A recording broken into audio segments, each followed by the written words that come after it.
the brief that was presented to us and the follow-up interactive session. We thought we have had it all. We have had the best. Not until we came to this place and also listened to a very well researched, packaged, and professionally delivered brief. Very, very impressive, encompassing, and it covers every, has given the students virtually everything they require to come up with a very wonderful paper.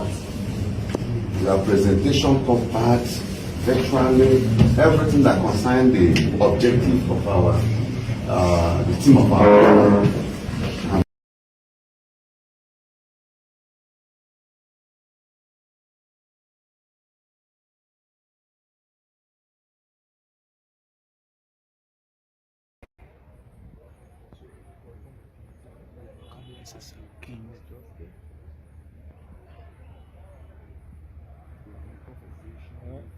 Welcome everyone.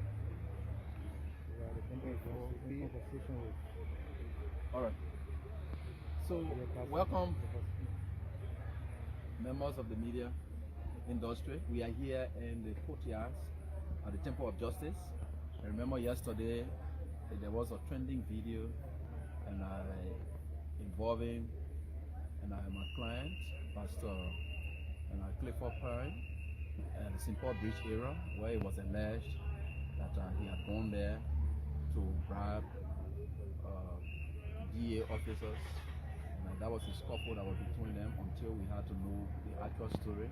And he was arrested, taken to the LDA office where he made statements and was released on yesterday.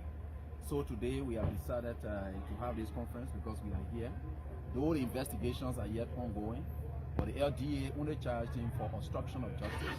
That's what it is, but we are still going through the investigation to prove as to whether he truly obstructed instead of the bribe as being stated out there. So Pastor Clifford is right here. So you can just call your name and then the question to the media. Is the pastor?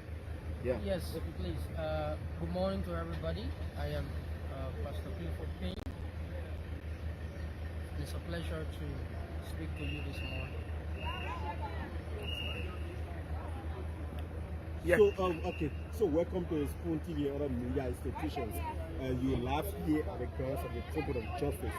Yesterday, there was a video circulating on the internet that linked you to some alleged private that you are going to the LDA to have some family members released, who were involved in some just activity. Can you give us an insight and details of what occurred at the LDA and the office? Thank you so much. So, firstly, the LDA didn't charge me for bribery. I was charged for obstruction of justice. So this gone Monday, upon hearing the news that this suspect in question, who is a family member, and was taken to the court, I went there in my capacity as a family member, not in any capacity related or within ties with the office of the vice president, neither the office of the second lady. I went there in connection as a family member. So when I got there, he has already been taken in the custody of the court, and I was right outside, and upon hearing some unverified news that some members of the DEA were in the habit of collecting bribes and even requesting for additional payments, as a family member, I decided to confront the commander and to ask, to inquire whether the statement was true. It was true that the scaffold unfolded. Who is this family member? What's the name of the family member? What the situation was like? So this family member in question is a suspect of drugs, and he is an extended family member to me. His name? Joel Sewa. So, when was he caught? What was he caught with, and what the situation was like before your interventions? So according to the DEA, he's a suspect of drugs. Yeah. Just what kind of just reporting with her. No, I can't speak with that because. Okay, and the DEA said that you went and flew to one of the South branch. Yeah, so upon hearing the information, he's a family member. I never went there in the capacity as a member of the office of the vice president. I went there in the capacity as a family member trying to identify with a family member. When I got there, I went there to identify with him and to allow the law take its full course. So what happened there? When you went for you got implicated. Nothing happened there, absolutely nothing. I just no went there. discussion. No, not at all. I just went there to identify with him and then left. Identify. It was on Monday that I confronted the DEA commander upon hearing unverified information that some members of the DEA were collecting bribes on this issue. But you Knowing fully well that bribe or drugs issue is not available. So upon that, confronting with the unverified information, that was how the scuffle unfolded. So what really happened yesterday before they start to bounce on you? So basically, when I asked the question to know whether just to inquire, it was when the DEA commander asked members of the DEA to arrest me. So in that process, I tried to distance myself from the media, then the forcefully took ID cards and took other stuff from me and tried to handcuff me. So it was in the process of getting me.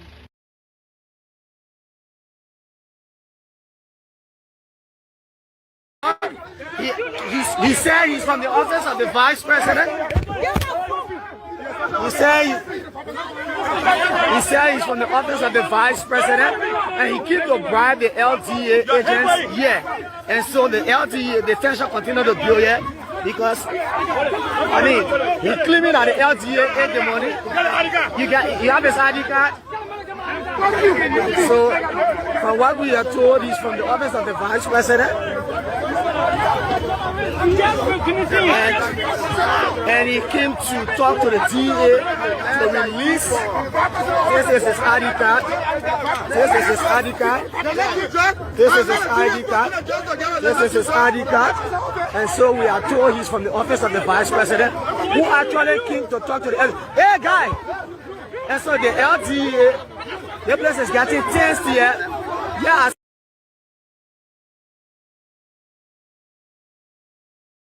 Is here at the Temple of Justice and with the mother of an 8-year-old alleged rape victim who has an issue concerning her daughter.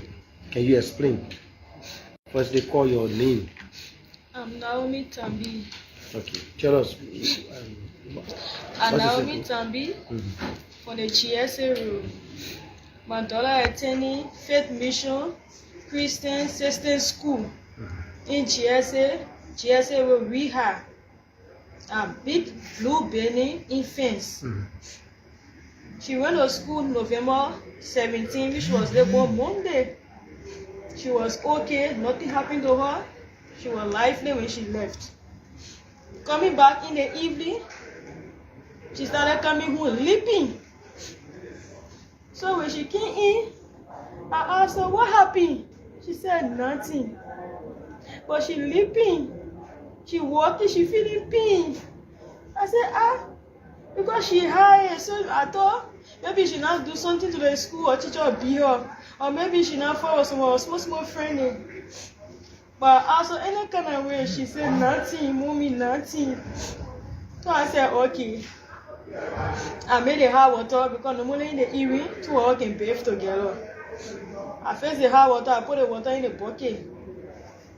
When I came, I saw her uniform, she took her from the back, from the head to the back, dirty. I said, why you want to go to school? You carry your uniform dirty like the first day of the week, which is Monday. I said, what happened your uniform dirty like that? She said, we were playing. I said, stop playing. You know, a single mother, you go to school, pay attention, stop playing. See how you dirty. I put the water in the bucket, carry in the bathroom. I scrub her from head to toe. Wasting the water now, cleaning in front of her vagina. Then she push her butt behind. I said, when they will start. When you all the time, when you really dirty, I can bathe you.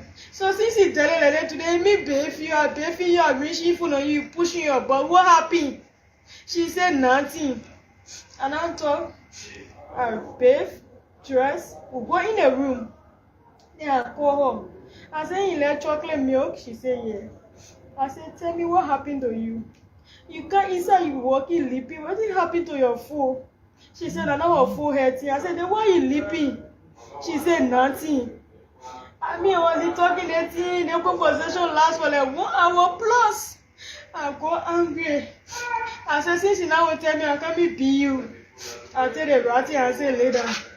As soon as I give a few latches, 3, 4, 5, she said, Mommy, where I will talk. Because she's scared of BT. So anytime I want to get something for her, I get threatened her with BT. She said, Mommy, where I will talk. Mommy, I will talk. I said, what happened? Tell me. She said, one boy carried me in the bathroom today. He let me down in the bathroom. I was behind my uniform at 30. I said, he lay there in the bathroom for waiting. What he did with you? He said, he took out his sonny. He had trousers, he pulled it inside me. He took out and pulled it inside me. I was shouting, then he called up for me. He go outside. I said, why you let complete to your teacher? He said, because the boy threatened her. He said, Mommy, the boy said you will kill me. And then in the night when we were sleeping, you will come burn the house here. That's the reason why I won't tell you.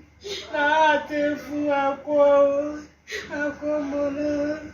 I said, I didn't help you. In the morning, because I was late. On Tuesday, I came out to the school. I said, I didn't happen to my daughter. I will go to the police station. Now, Pastor Pan and Mistress Pan, the mother and the father of the school, they begged me. They said, no, now we handle the case. Now we see the person that did the act.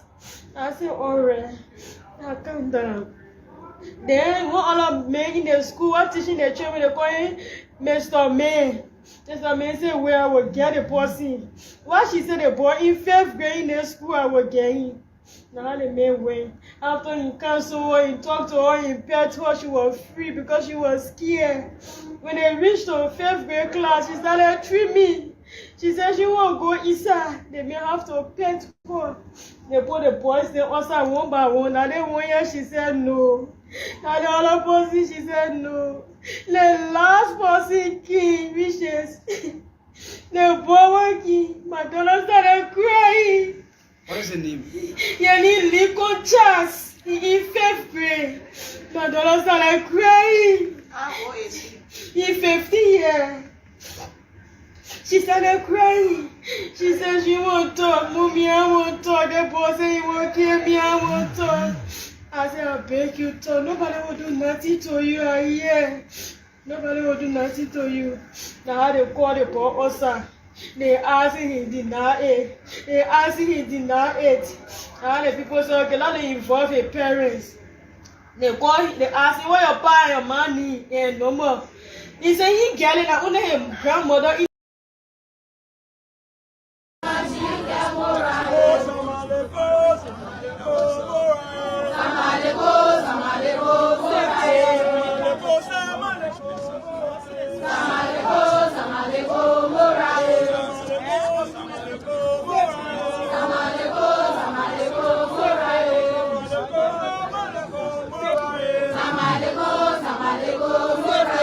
Welcome, this is DN News Liberia, and we're coming to you live from the Capitol building, where a group of Liberian women have come in solidarity with President Joseph Liman Boakai to end FGM and other harmful practices in Liberia. That's female genital mutilation.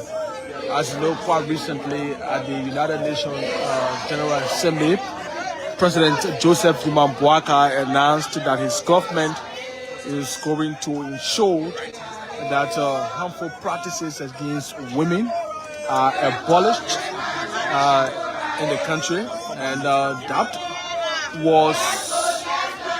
was actualized upon his return to the country, where he sent a bill to bring a complete halt to female genital mutilation in the country. And so since then, that bill has been before the legislature, and these women here have come in solidarity with President Joseph Liman Boakai, calling for the abolishment of female genital mutilation and other harmful practices.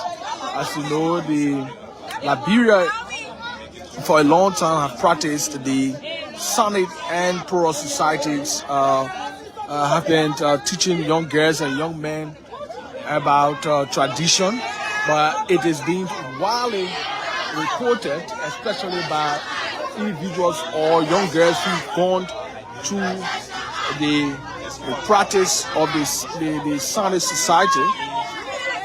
They've said that and are those traditional schools, women territory are caught up, and some way, somehow, some of them believe that reduces sexual appetite of those women. And also, other accounts say it is intended to train them how to grow up as young girls in the country. But these women, along with President Joseph Boakai and other women, have been campaigning for the end of those things, those practices. And there are some concern that if a girl decides to go to the Sonnet society, she should agree maybe at the age of 18 years of age to go to the Sonnet society. There are different views or diverse views on this entire thing here. The Speaker of the House of National Legislature is himself came here to receive these women. So the speaker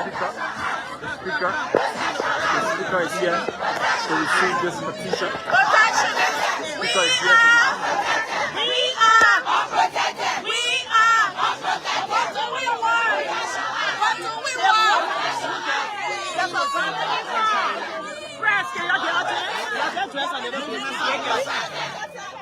No, you get that's really savage. She don't want me there. No, we get space now. Let them go read it too.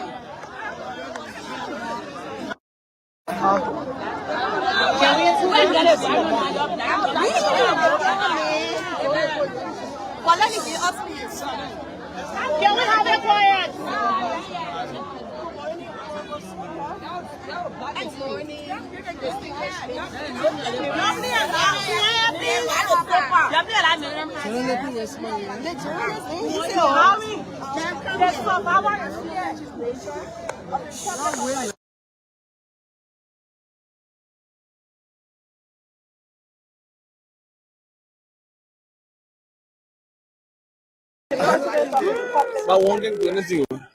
Concerned citizens, women's rights organizations, traditional women reformers, youth groups, civil society organizations, health workers, legal practitioners, and human rights advocates respectfully submit this petition calling for the urgent passage of the Women and Girls Protection Act of 2025, referred to here as the bill.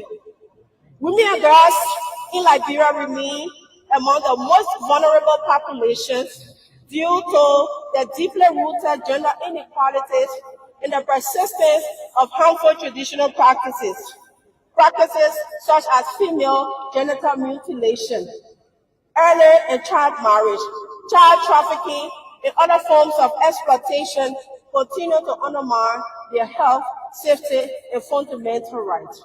These practices are often reinforced by cultural norms, poverty, and limited access to education and protection services, leaving many women and girls exposed to lifelong physical, psychological, and socio-economic harm.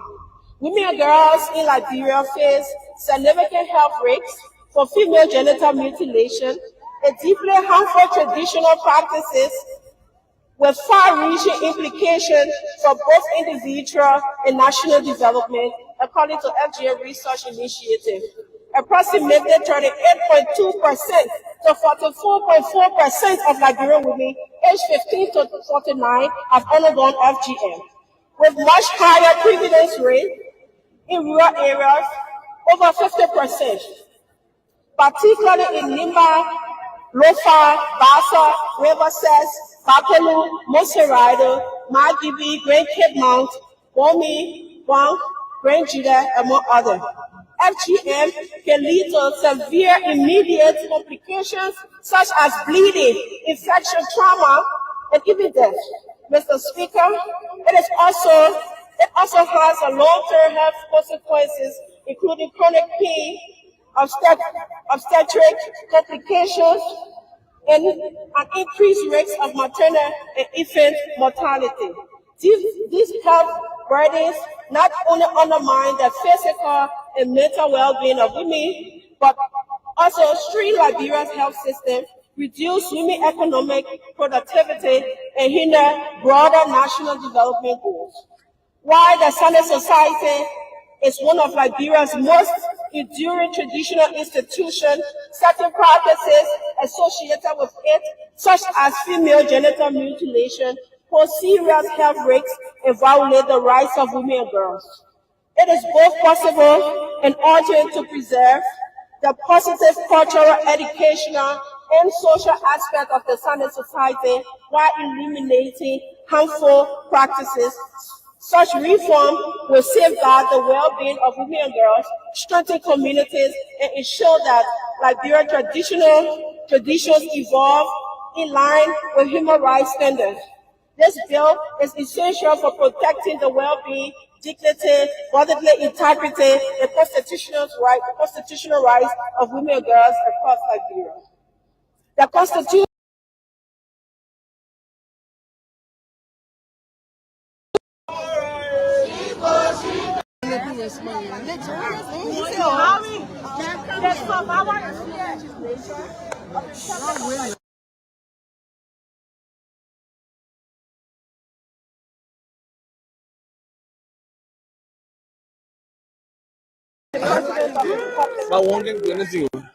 Concerned Citizens Women's Rights Organization, traditional women reformers, youth groups, civil society organizations, health workers, legal practitioners, and human rights advocates respectfully submit this petition calling for the urgent passage of the Women and Girls Protection Act of 2025, referred to herein as the bill.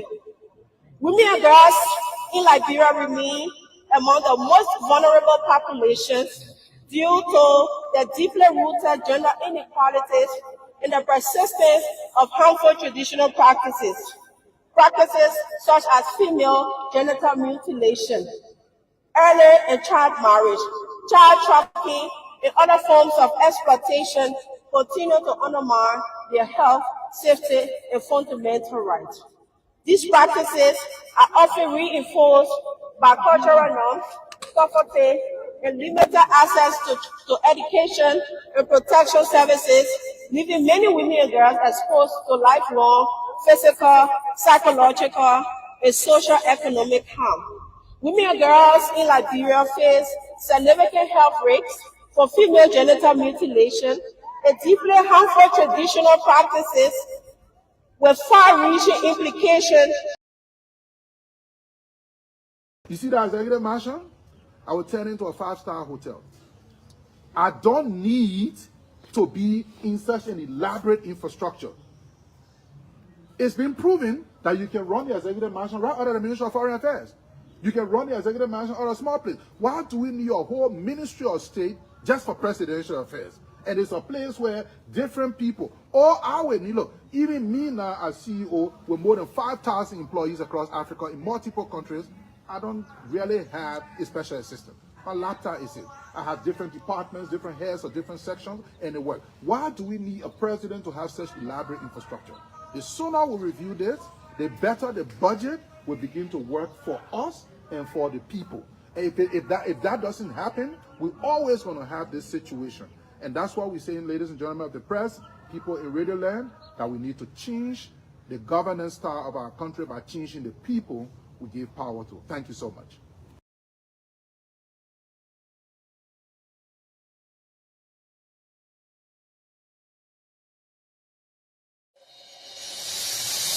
I can't stand no more, cause I'm a fool. I cannot go to school, cause no more money. I can't stand no more, cause I'm a fool. I cannot go to school, cause no more money. Hey yo, excuse me Mr. Journalist, I wonder how you make your headlines in the press release today.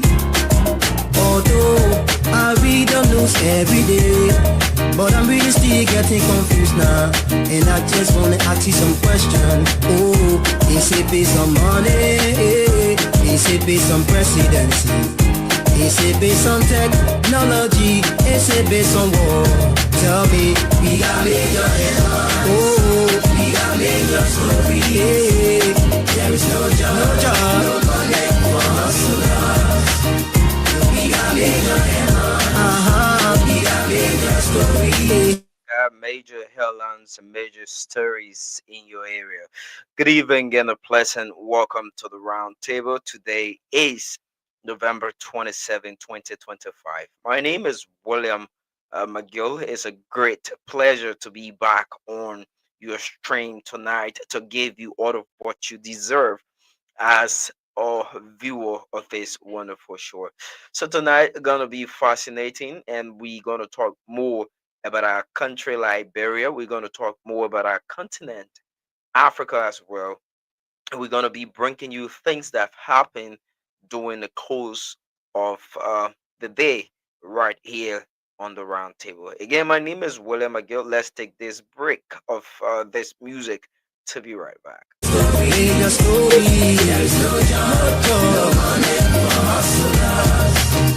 many people do you love, man? How many people do you cherish? How many people do you help out there? Most especially poor men. No job, no money. No cause, no glory. No help for poor men. That's what we know. How many people do you love? How many people do you cherish? How many people do you help out there? Most especially poor men. No job, no money. No cause, no glory. No help for poor men. That's what we know. We got major headlines. We got major stories. There is no job, no money for hustlers. We got major headlines. We got major stories. There is no job, no money for hustlers.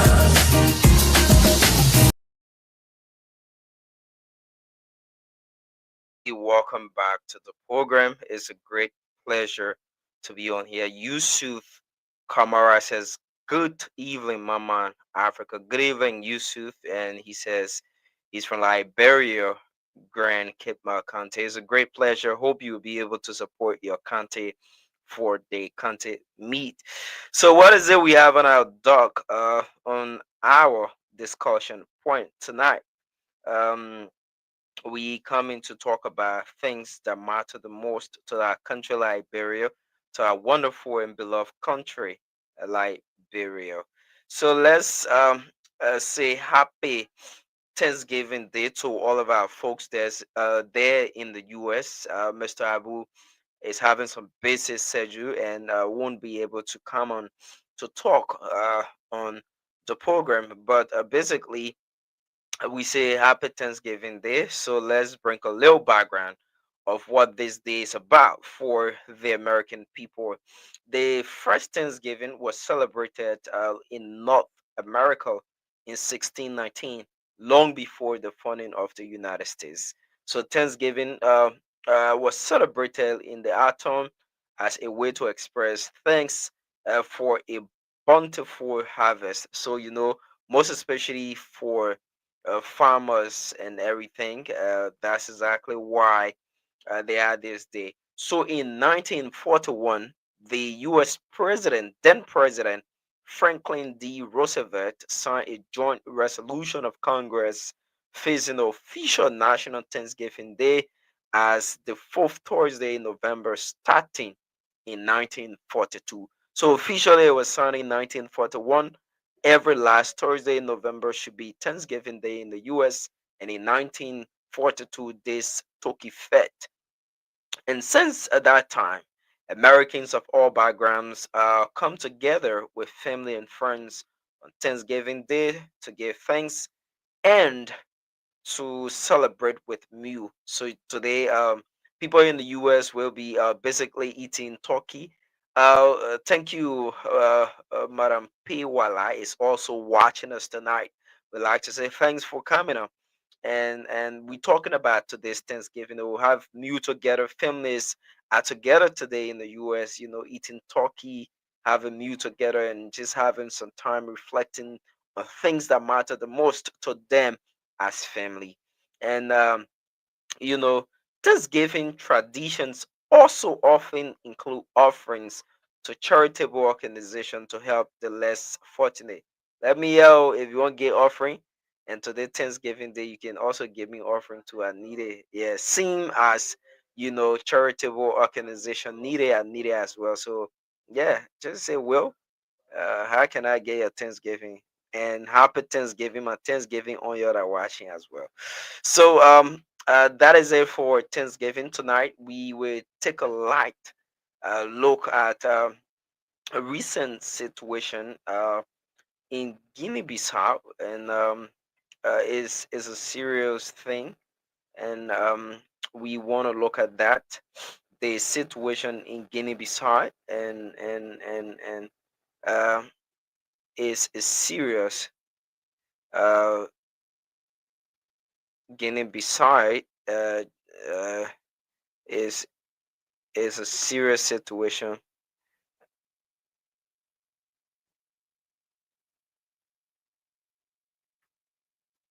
It's a serious situation, and we will look at that. We will look at that, and we will also look at the quick resignation that came in today from two different government agencies, talking about uh, these things, and we will look at those resignations as well. I'm basically trying to, get a picture of everything, we want to focus on, and yeah, voila, we will look at the coup, Guinea-Bissau coup situation. We will take. So let's say this, right. Uh, Guinea-Bissau situation is is a pathetic thing that we as people cannot ask cannot ask for as a country. The reason I'm saying this, and I just want to throw a light on it, is that we as African, we've witnessed, I was reading, we've had several coups beginning from let's say from 2023 up to present. There have been a lot of coups across Africa, a lot of coups across Africa, including the recent one that involves Guinea-Bissau. I'm saying this again to clearly state that um, the situation at Guinea-Bissau is not something that we should take for a joke. And I saw some statements um, from the likes of ECOWAS and different organizations, right? These are serious matters, very serious matter. in a country like Liberia, where we do have a lot of things that have happened in the course of 14 good.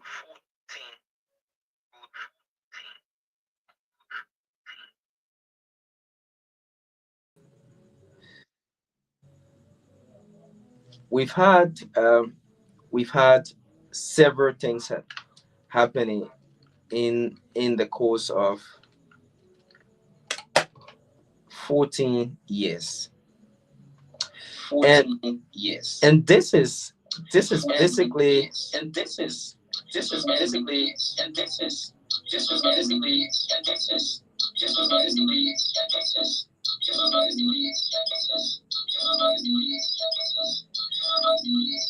I'm getting a lot of feedback, which of course a lot of feedback, and this is basically things that we would like to talk about, right? As a country. The thing is, I don't know if it's okay now with the feedback, right? But I sure we good. So these are things that we want to look.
It's good we back, and the network wants to give us tough time, right? So it's good we back now. I think everything is on course. Sorry for that. So like I was saying about the situation in Guinea-Bissau is pathetic. You can have both opposition candidates. Let's say the sitting president and an opposition candidate claiming to have won the election, and all of a sudden you now have the army right away taking charge of the country.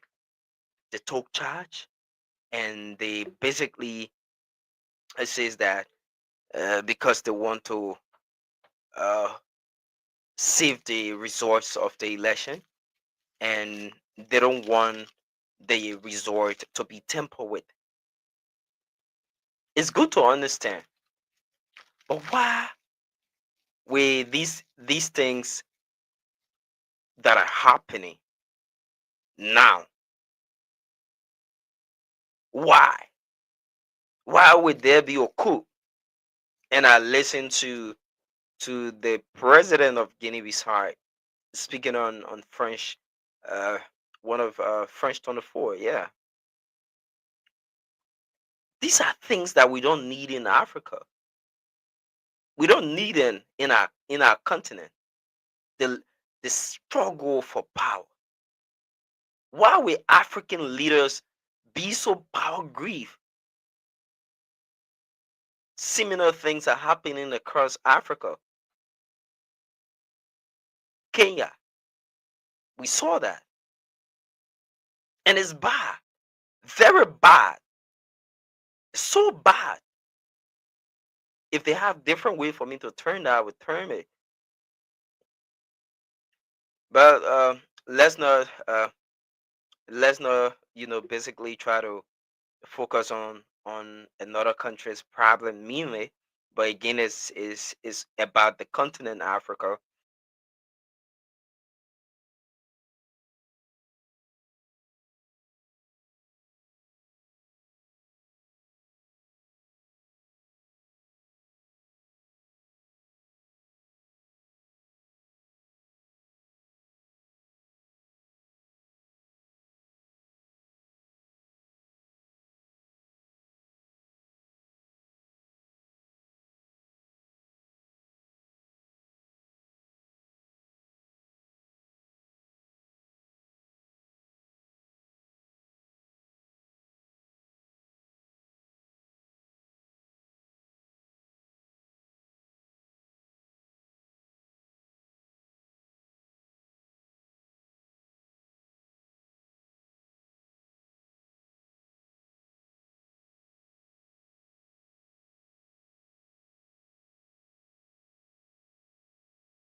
So uh,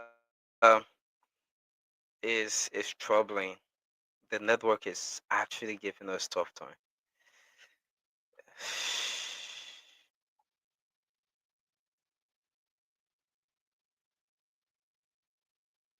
It's giving us tough time.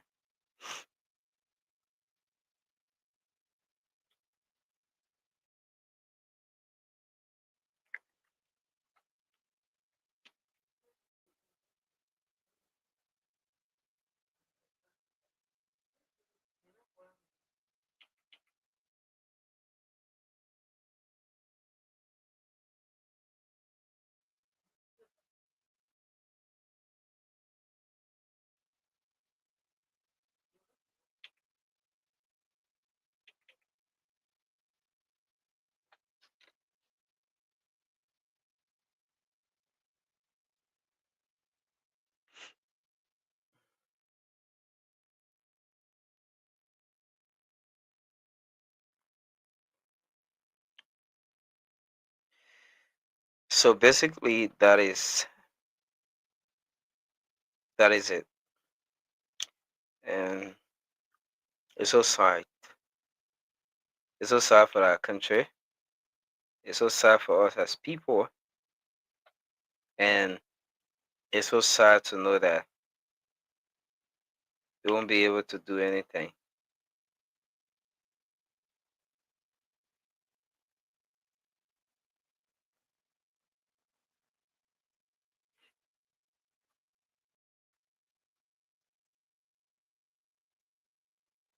We won't be able to do anything.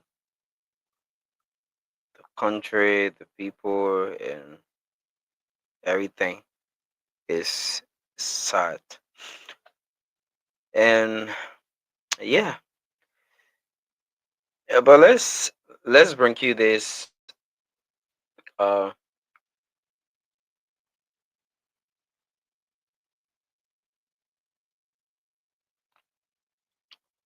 let's bring you this that is coming in from the executive mansion,